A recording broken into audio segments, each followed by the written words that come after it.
Au marché de la gare de Ndokoti, les régimes de plantain sont abondants sur les étals. Luc est commerçant.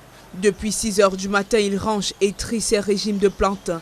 Seulement les clients se font rares. Il y a les clients, mais il y a l'abondance. Le plantain, ça a beaucoup produit cette année. Ça fait qu'il y a plus de la marchandise que les acheteurs. Pourtant, les prix ont nettement baissé.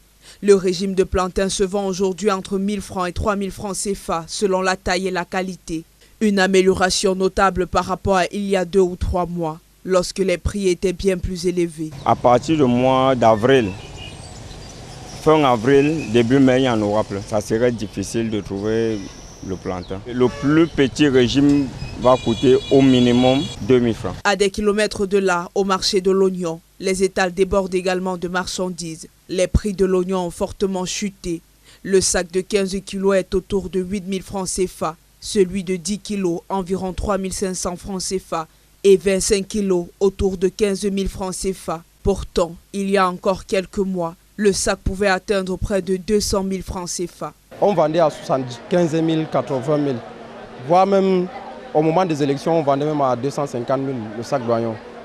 Mais maintenant, comme maintenant c'est le moment de la saison de récolte, l'oignon a baissé. Il y a des sacs de 32 000, voire même 35 000, 30 000, 28 000.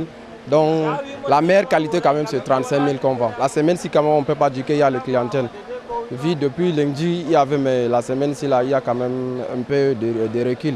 L'ail et la tomate suivent la même tendance. Très abondants sur les marchés, ils se vendent aujourd'hui à bas prix, poussant les commerçants à liquider rapidement leur stock. Le marché est très mauvais, la tomate a chuté. Le panier de tomates c'est 2 000, 1 500. Quand c'est trop cher, c'est 3 000.